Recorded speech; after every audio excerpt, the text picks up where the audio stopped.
السلام علیکم ورحمۃ اللہ وبرکاتہ۔ معزز سامعین و ناظرین، آج ہم اعصابی کمزوری کے بارے میں گفتگو کریں گے۔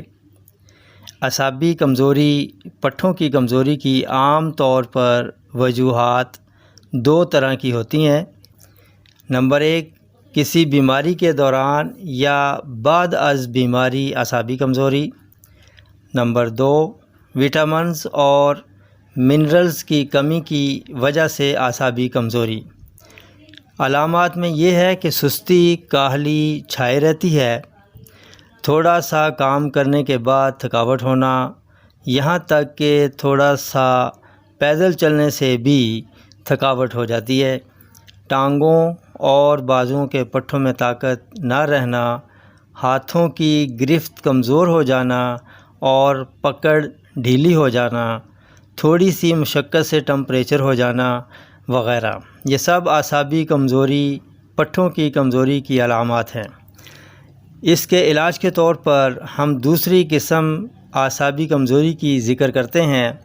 یہ نسخہ بنا کر چند دن استعمال کریں اور اعصابی کمزوری سے نجات حاصل کریں، طاقتور پٹھوں کے ساتھ زندگی گزاریں۔ مغز بادام، السی کے بیج، پھل مکھانا، تل سفید، گری، مغز اخروٹ تازہ 1 سالہ ہو، کاجو برابر وزن لے کر پاؤڈر بنا کر رکھ لیں۔ صبح نہار یا ناشتہ کے 1 گھنٹہ بعد ہمراہ نیم گرم دودھ کے ساتھ کھائیں اور شام 5 بجے ٹی ٹائم کو چھوڑ کر یہ مرکب 2 چمچ دودھ کے ساتھ کھائیں۔ فروٹ استعمال کریں، سبزیاں کھائیں، نیند پوری کریں، دن کا سونا کیلولا کے علاوہ ترک کر دیں۔ آپ خود محسوس کریں گے کہ چند دن کے استعمال سے ہی آپ کی اعصابی کمزوری، پٹھوں کی کمزوری دور ہو گئی ہے۔ اس نسخہ کے اندر جو